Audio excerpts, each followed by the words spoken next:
there's some form of a debate about how do we make sense of the ANC. They are still in the year 1920 at best. Ideologies flow from that. Some people say they're stuck in 1980, but Probably. So their ideologies flow from that, which is also wrong. But on top of all of that, they've got this other thing, and that's called cadre deployment, where you employ people not because they're good at what they're doing, but because they're good for the political party. And another name for cadre deployment is incompetence, because you employ incompetent people. And on top of all of that, you've got very high levels of corruption. So you put this whole thing together, and it's no wonder that the ANC all but destroyed the local authorities. And I can give you all the numbers. And the state-owned enterprises, Eskom, Transnet, the post office. I just came past one of the post office around the corner here on my way here. I mean, we don't have a post office. It's just dying. Sad part about this is that the ANC was elected on the ticket of anti-racialism. They were elected on a ticket of supporting and protecting the labor, and even on the ticket of black economic empowerment. And they're doing exactly the opposite. There is no black economic empowerment in South Africa. It's not going to happen. We're not going to implement even simple solutions to fixing the South African economy, because we've got one major obstacle in South Africa, and that obstacle is called the ANC. You will not fix the country as long as the ANC is a major political force in South Africa.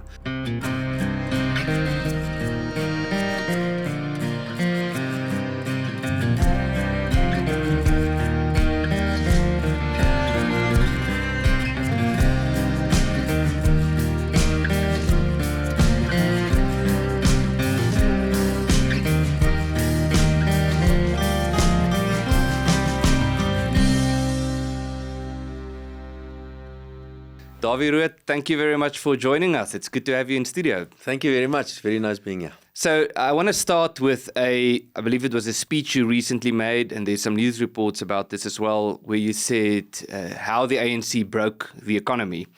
And so my short summary thereof, and then you can expand a bit, is it's not simply a matter of good ideas that were not properly applied by the South African government, but that a lot of what we see in South Africa are fundamentally bad ideas. And even if they were to be implemented more efficiently, it would not necessarily have made things better. Is that correct? Yes, more or less. Let me start slightly differently. And that is that as an economist, what happens, and people ask me unreasonable questions or demand unreasonable things from me or solutions from me. For instance, this question, I get this all the time, is that you are the Minister of Finance tomorrow morning. What is that one thing you're going to do to fix the country? Or you're the president even. What's that one thing you're going to do to fix the country? There's a button. There's something that you can do to fix the country. And as an economist, I can give you a long list of things that needs to be fixed. I can tell you that we need to fix the tax regime. We need to fix fiscal accounts. We need to fix the infrastructure. We need to invest more. We have to say, I mean, all those sort of normal things. It's not very difficult to draw up a list of things that you need to do to fix the economy.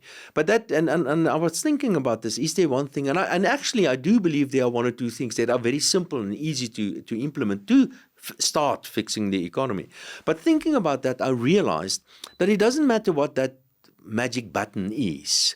We're not going to press that magic button. It's not going to happen. We're not going to implement even simple solutions to fixing the South African economy, because we've got one major obstacle in South Africa, and that obstacle is called the ANC.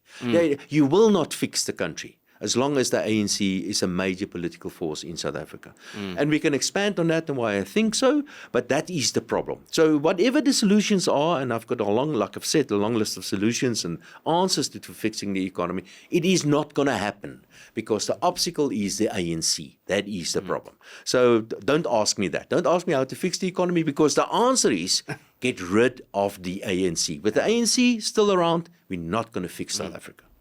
But then one could say that looking at the election results, the ANC has dropped dramatically in support, but that support did not necessarily go to more liberal parties, more free market aligned parties.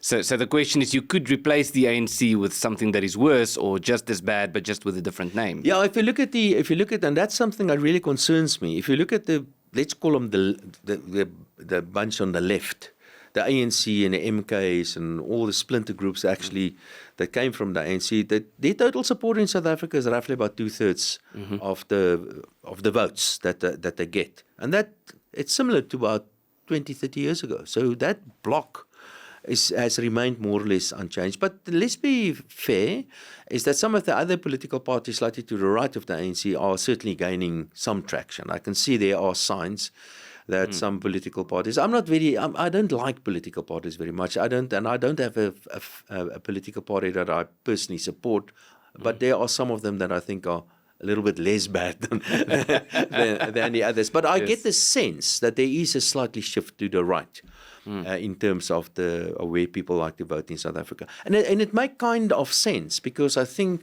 where we are today in South Africa, 30 years ago, 20 years ago, the people voted for other reasons. People voted for ethnic reasons, or people voted for an idea, or voted for anti-apartheid reasons, or whatever.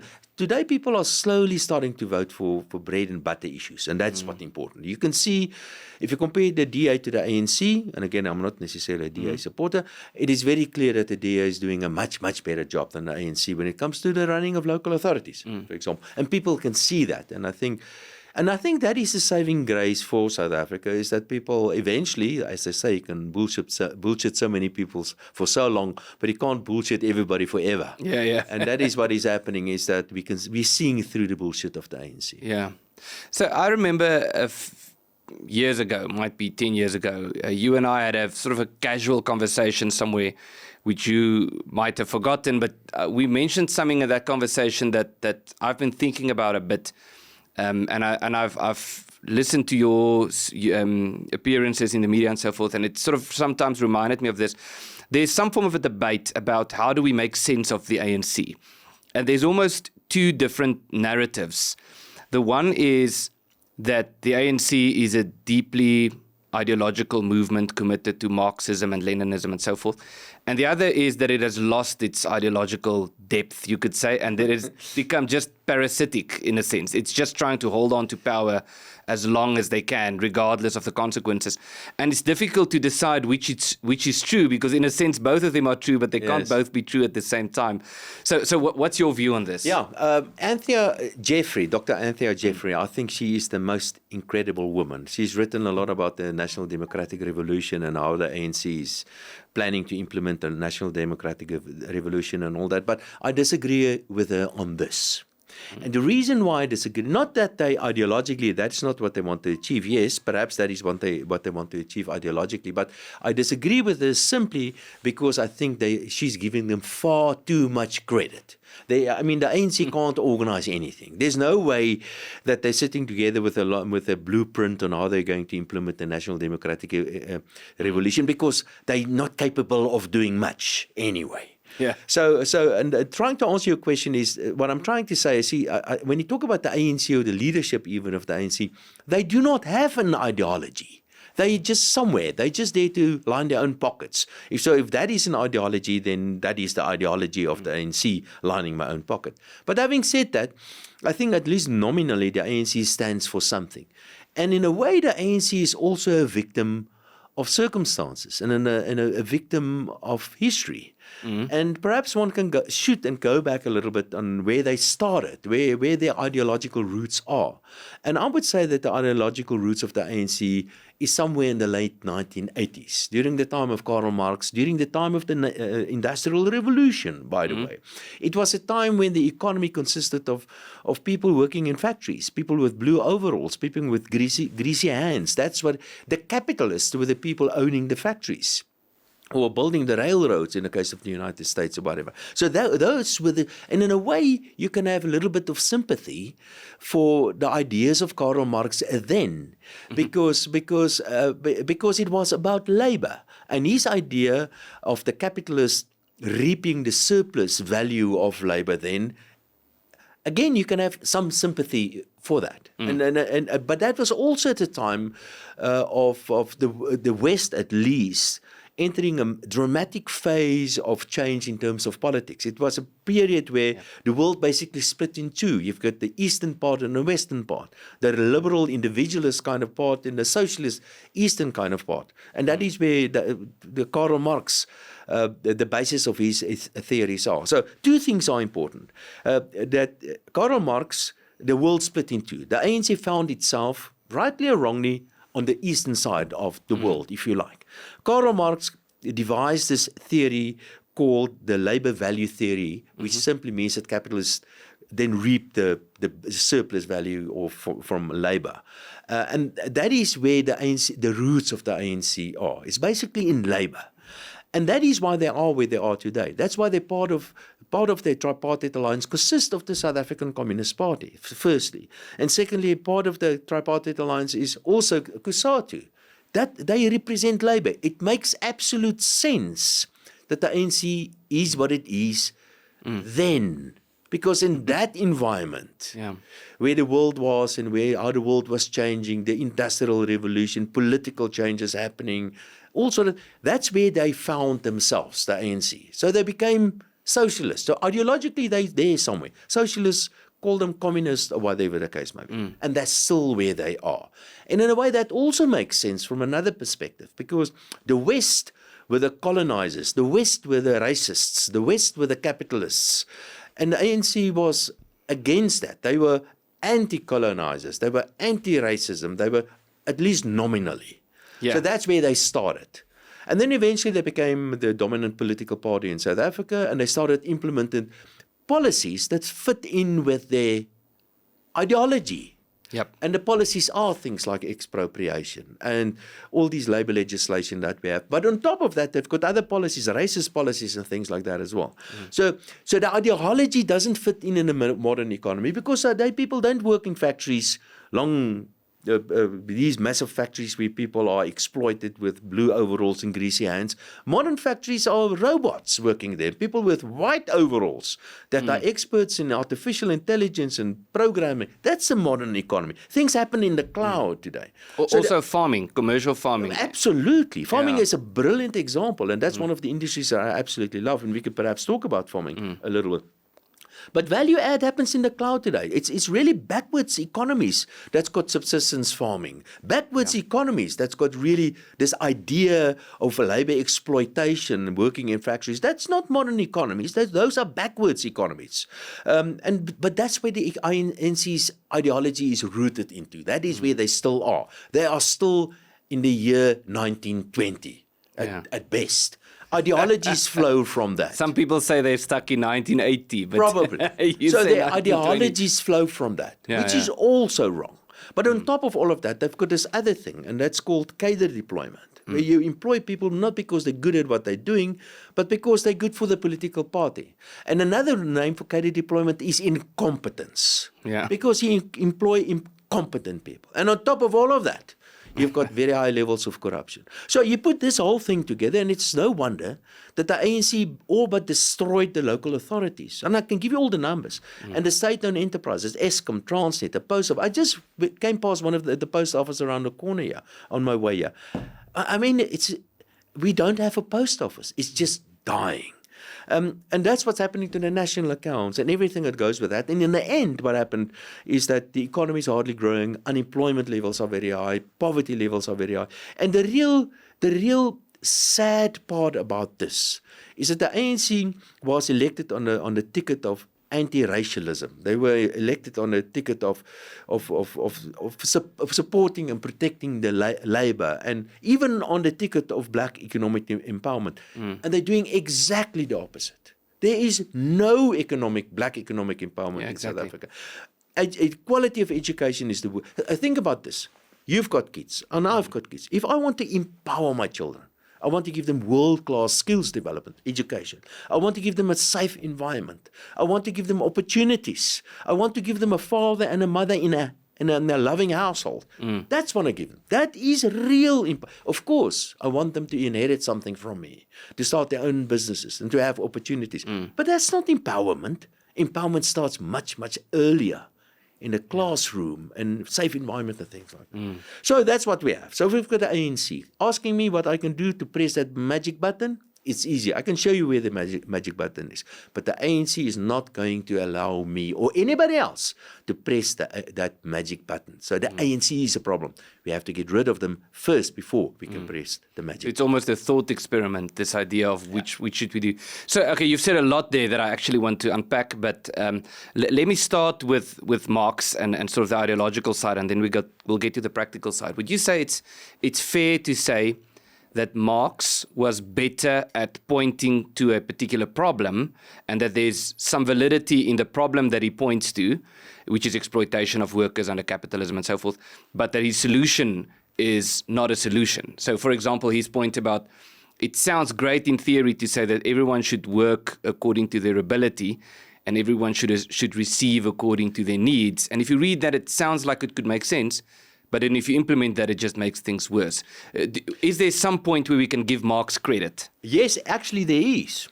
There certainly is. And that sounds perhaps a little bit of not coming from a neoliberal, what unreconstructed neoliberal fundamentalist. That is what Jeremy Cronin calls me, just by the way. So I would happily call myself an anarchist, even a radical anarchist, if you like to. So, but yes, in a way, and bear with me here for a moment. I think there are two things when it comes, there are many things. Karl Marx was a really seriously clever guy. And I know we grew up, everybody telling he's a bad guy and so on, but even clever people can make mistakes, I can promise you. And he also, he was sponsored by very rich people, by capitalists, by the way. The Engels family were capitalists that sponsored him. But there are a few things that Karl Marx stand for. One is his thesis that it's only labor that is productive is wrong. I mean, you can go outside and look, there's a tree bearing fruit and you can pick it. So there's production happening in nature without capital, without labor participating in that. So but his idea is it is only labor that produces anything. So that was wrong. But more subtly, this is very interesting about communism, or at least the way they tried to implement that in the Soviet Union. There's something called, and this is where I think there's perhaps a degree of truth in what he had to say. So the way that communism was implemented in the Soviet Union, and I'm absolutely crazy about this. I've studied this and I read about this, and it is so interesting. It is so fascinating.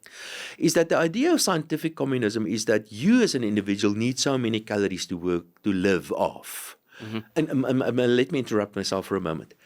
The Soviet Union, the word Soviet is a Russian word that means local authority. Yeah. So the original idea is actually that the real power should be with a local authority, close to people. That was the original idea of communism. But the way that the Soviet, or then the communists implemented that, it eventually started centralizing, and there's always a dictator on top of a communist system. But that wasn't the original idea. That's how it turned out to be. But anyway, come back. That's part of, you've said this before, the difference between Marxism and Leninism. That's part of the... That is part of that. That is more Leninists, yes. where power is being centralized. And you find it in all communist parties exactly the same. But here's the interesting thing. So the communist is called scientific communism. The idea is that you need so many calories to live per day. So you and your wife need so many calories times 2 to live per day. And if you've got 2 kids, whatever, the average family needs so many calories per day. And that's how they actually calculate it. So let's manage this whole thing called the economy, and we're going to manage everything. That's the idea of communism. All resources must be allocated by committees and people thinking about this because they're clever. So they allocate all resources and they calculate what do you need to survive. And you need so many calories to survive. Let's link that to rubles and kopecks, their currency then. So one argument say 1 calorie equals 1 kopek, for example. So you need so much money to survive per day. And that's your salary. So you earn a little bit extra for your vodka and your cigarettes as well. Yes. Okay, so a little bit extra, and this is what you're going to be paid. We take your labor and we allocate your labor to a specific factory, and that factory will be allocated other resources as well. Things like, for example, oil or tires or diesel or whatever the case may be, and they will manufacture something. But here's the interesting thing. In order for this system to work, you must fix prices. Now, I cannot overemphasize this here. Because if all of a sudden the price of bread and things starts increasing, but your salary is fixed to a certain calorie calculation, for example, you won't be able to survive. So in order for the system to work, artificial or rather scientific communism, All prices must be fixed. And that's exactly what happened in the Soviet system. All prices were fixed, and you could get bread and milk and whatever. It was very, very cheap. The fact that you couldn't get it, that's another matter. But it was cheap. In order for the system to work. So committees will decide how to allocate resources in the economy, and inevitably what happens, there's corruption and all that. So committees not having the insight, nobody knows how this massive machine called the economy, how it really works. Nobody's got the insight to allocate resources on a forced basis like what the Soviets tried to do. They tried to do that, but they always had it wrong. I once asked Belinzima Wawi, so you want to take over a factory? So I asked him, so how do you know what color shoes to manufacture? And he didn't understand my question. Because in the Soviet Union, they knew you manufacture dull color shoes. That's it. Yeah. You couldn't, there's no choice. You manufacture this quality of bread. There's no choice. You manufacture this or that or whatever based on the standards of the committee. You had no choice. That's it. And that, Belinzima Wawi couldn't understand that. That the question that I asked him, so how do you know what color shoes to manufacture? Let me just interrupt myself. In a free market system, you know what color shoe to manufacture because the market tells you. The market doesn't buy the dull shoes, they buy the blue shoes, but they look fancy, or the pumpkin color shoes or whatever. And in order for you to see what the market tells you, prices must go up and down. In the Soviet Union, prices did go up and down, and they didn't know how to allocate resources. They did that based on what the committee thought. And committees told you, produce so many pairs of shoes, this color shoes, so many this and that, so many rockets, so many tanks, so many fancy things, because that's what the committee told you. Inevitably, the allocation process was suboptimal, and inevitably the economy came to a standstill because you cannot allocate resources based on the knowledge of committees. The most dangerous people on this planet are a committee of economists. And they destroyed the Soviet Union. And in the end, what happened, the Western model of the economy, free market system, simply overtook the Soviet Union and the whole thing collapsed. But here's the interesting thing, coming back to your real question. So if you have all this information and you know exactly how to allocate resources, that's the theory, you can really allocate resources optimally and your economy will boom and grow and do all these wonderful things. They couldn't do that because they did not have enough information. But this is an interesting thought. Think about this. We've got artificial intelligence today. We've got so much more insight, so much more knowledge, so much more information. So maybe now we can it's try possible. What about maybe today it's possible now to we can allocate say resources? real communism has never been tried. I'm just being a little bit naughty. I'm just leaving it there. But I remember this was, I think, the core point that Hayek made about why the Soviet Union was not sustainable was this whole thing about pricing. Pricing. And pricing is, in a sense, the fundamental principle of the free market is because pricing determines it. The pricing is determined by the market, and it's the basis on which a free economy is built. Resources are allocated. Resources are allocated based on the changes in prices. But here's something else, and we're making a big mistake in the West, or in a free world, or in a liberal economies, or whatever you want to call it, free market systems. And a big mistake that we are making is that we are trying to prevent companies and businesses and whatever to go bust. That is, you must pay the price for making mistakes. And if you misallocate resources and if you make a mistake, you should have the opportunity, give it a go, try a new business, try a new idea. But if you make a mistake, you must go bust. So it must be, as Comforter has said, it must be a system of creation and destruction for continuously.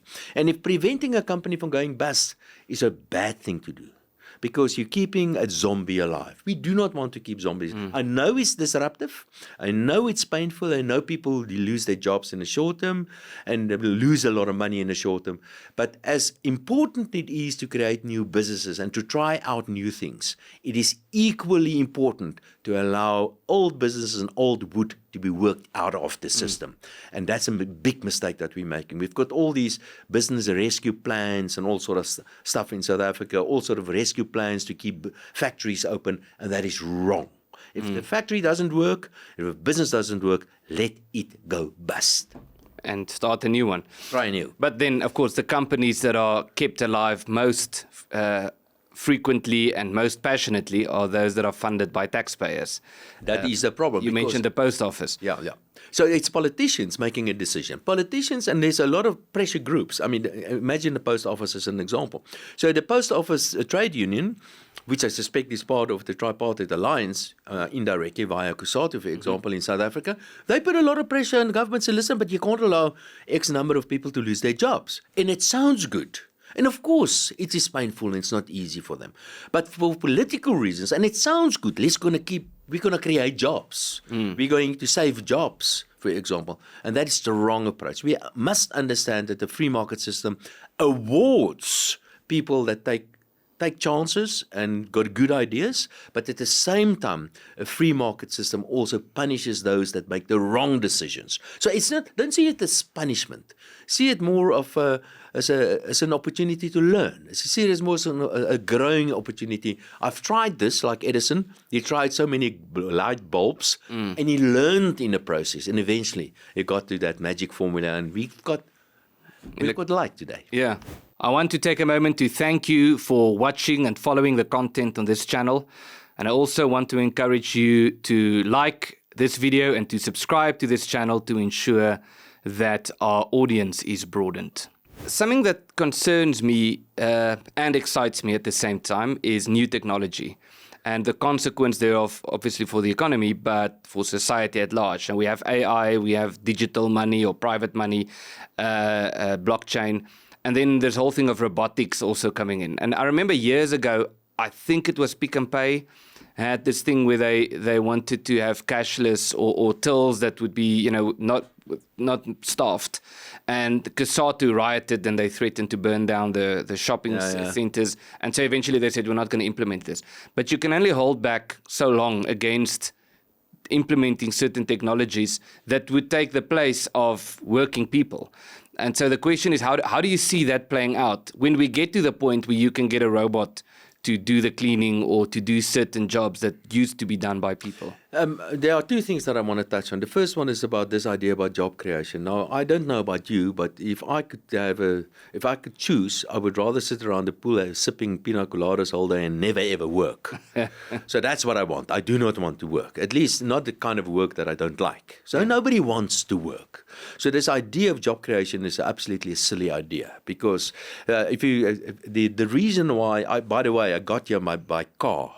I didn't come here by horse. And if I came here by horse, for example, I would have created a lot of jobs because you need a lot of people to feed the horses and look after the horses and stuff like that. So if you really want to create jobs, just ban cars, for example, and you will have all these requirements of new jobs that you're going to create. And clearly that's a stupid and a silly thing to do. I read a story once. Somebody went to, who was that? I think could have been Milton Friedman. He went to China. I can't remember which, under correction now. But this is a story that's important. No, who was there? He went to China and they showed him this big project where they were building a big dam wall. And people were working there with shovels and things like that. And he asked the question, he said, but why don't you use heavy machinery and it will be much quicker and faster? Why do you use all these thousands of people working very inefficiently with shovels and things? And then the answer was, because we want to create jobs. And he said, but if you really want to create jobs, why give them shovels? Give them spoons. Yes. So that's the answer. And that's exactly, we do not want to create jobs. We want everything, but we don't want to work for that. So that's the approach. We discover and we invent things and we implement things because we want to work less. So the idea of job creation is a stupid and a silly idea. Okay, that's the first point. The second point is, looking at the composition of economies and compare it over time, a few things are very clear. Economies change over time. And the way that we produce stuff and the way that we do things in economy keep on changing. Let me give you a very, very obvious example. And we spoke about agriculture, and agriculture is such a wonderful example of exactly this. 100 years ago, the primary industries, agriculture and mining, were by far the biggest. Everybody worked there. And then if you look at the primary industries today, it's a tiny fraction of the total economy. The other industries become more important, or sectors of the economy, like the secondary, manufacturing, and today especially the service part of the economy. What you and I are doing right now, for example, that's part of the service part of the economy. So, and that's where growth is happening, and that is where the real technology is taking place, and that is where productivity is really, while the primary stuff that we originally did, that is becoming much less important. Yes. So the world is moving into the cloud in a way. It's becoming service-orientated and technologically driven. But the interesting thing is, don't think if you go to a farm today, it is part of the primary industries anymore. It is not. Because a modern farm today consists of a lot of services, a lot of service input there. And a lot of the value add that happens perhaps on that piece of land is actually the origin of that happens in a lab somewhere, or at a university somewhere. And people that really add value to farming today or to agriculture today are people like AI experts or programmers or drone pilots or geneticists. That is what modern farming is about. It is happening in the cloud. And our politicians don't understand that because they're still stuck in the pick a number somewhere, early 1800s or whatever. They still think you stand on a farm and you work with a pick and shovel and standing with, you don't do that. That is not modern farming. This idea of creating all these millions of new farm is a stupid idea. I think they said 2.3 million jobs. Who wants to go back 100 years? I don't want to. If you want to get people involved in agriculture, which is fine, then teach them psychology, teach them artificial intelligence, teach them to be drone programmers and drone pilots and things, teach them about genetics, teach them about, that is agriculture. And agriculture today and all the other industries are all service driven today and driven by technology. And in fact, I was a member of the World Farmers Organization and involved in there. And I've met a guy, he stays in Milan, he doesn't even go to his farm. Everything is remotely managed and all that. His tractor will tell him it's time to service me and put in new oil or whatever. And that is a model. And our politicians don't see that. We're still trying to teach our kids that you have to, whatever. In fact, I was a little while ago in Tanzania and in Kenya, and I saw how the people are living there, the subsistence farmers. It is heart-breaking, back-breaking, hard work to survive, to have enough food to eat. They've got this thing against artificial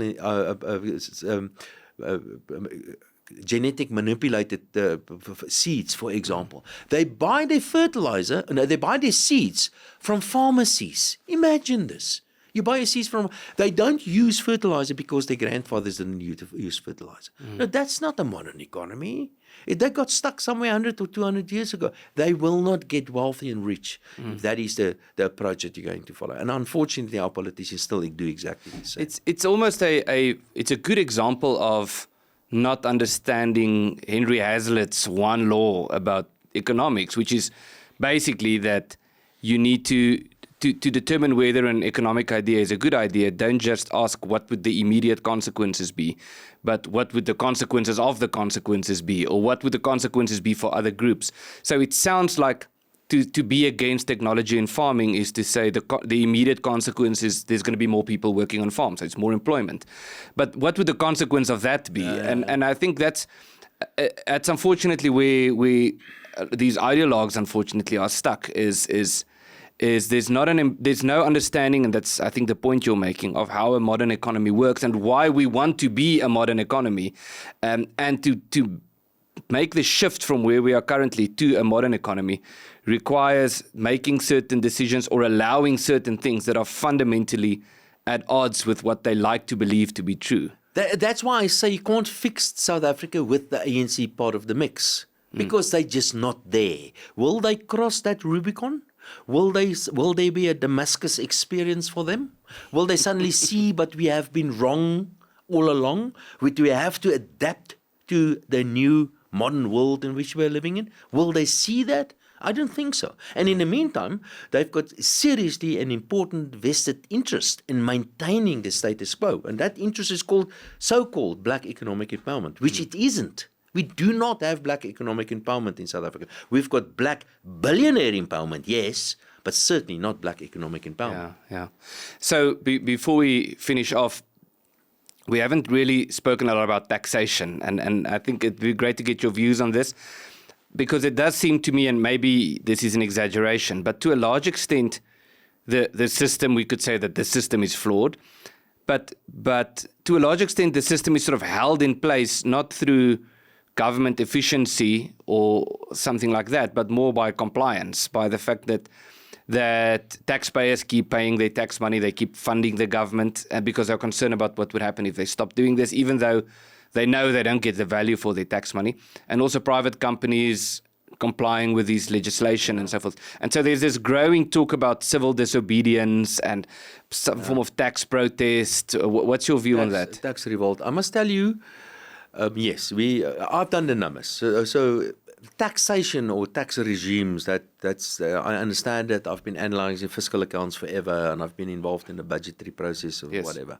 So I know where the taxes and so come from, and I can tell you that the fiscus in South Africa is probably the most redistributive fiscus in the world. So the people paying the taxes are not the people getting the benefits from that. I can also tell you that the fiscus in South Africa is probably one of the most wasteful fiscuses, if there's such a plural word, I don't know, in the world. They are hugely inefficient, and we're wasting massive amounts. Education is the single biggest waste of money in South Africa. We can talk about that if you want to. So clearly that we do not get bang for our buck if we pay taxes in South Africa. When people come into my office, they tell me two things. I want to take my money out of the country, and the second thing is I don't want to pay tax. So people are already getting sick and tired of this. The first tax revolt, by the way, happened in Natal, when a poll tax was levied. And it was actually from the Zulus that they had this tax revolt against the so-called poll tax then. We are already seeing a kind of tax revolt in South Africa. The SARS is getting extremely aggressive, trying to get as much money out of the economy as they possibly can, because the Minister of Finance needs this money in order to fund the whole constituency, the thing that they are standing for, all this massive. We've got 30 million people getting an income from the state every month. And they keep on forcing SARS to get more money out of the economy. In the meantime, the economy is just growing fast enough. And the Minister of Finance is more depending on a growing economy than actually you and I. If the economy does grow, the state also doesn't get money. But they try to get more money out of the system. And inevitably what happens, the economic growth is squeezed even more, and the economy keeps on going down. So is there a tax revolt? I can tell you people are sick and tired of paying taxes. But it's true. The compliance from the private sector is actually very good still. The private sector keeps itself in check. The private sector checks everybody else. The people that implement today, BEE today, are not government. BEE, as the government requires us to do, is actually kept in place by the private sector. It's the private sector through their own compliance that keeps it alive. It's the private sector through its own compliance that keeping this tax regime system alive and keep on paying taxes to the state, because that's what we do. That's what we do. We've been raised like this, that you comply with the laws, do whatever is required from. But the day is going to come when the private sector is going to say enough is enough. We don't want to do this. And I think we passed that day already. What happened to the toll roads is a very good example of that. There has been talk, for example, of taxing the people putting solar panels on their roofs, for example. If that happens, that could break the back of the camel. Or people looking at the local authority taxes. People are sick and tired of seeing our money is being wasted and stolen. They're simply going to say, listen, enough is enough. I'm not going to pay these guys anymore. And the problem with that is, if you keep on pushing the taxpayer to a point when the taxpayer stops paying tax and is at the real tax revolt, you're not going to turn that around. And that's the danger. That is a really very dangerous place to be, because that typically would lead to bad things, potentially revolutions and that sort of stuff. So I'm not in favor of that. I'm certainly in favor of people putting pressure on the politicians, trying to do whatever you can to pay as little tax as possible legally. But I'm not in favor of a tax revolt, despite all these bad things happening. But the answer to this is really political. We need to change the political system, and to make sure that we have a better tax regime in it, a more fairer one, but more importantly, a system where our money is spent much more responsibly than what is currently happening.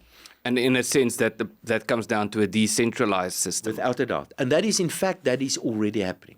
I mean, when you and I were, well, you're a little bit younger than me, but I can remember just leaving school, just after school, this thing that we call security estates did not exist. There were no security estates.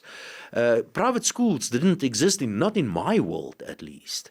And today you find that. You've got this security estates, people got their own, generating their own electricity, having their own security, doing their own little thing. And in a way that is already happening. And it's not only happening on the ground, so to speak, it's happening in the cloud as well.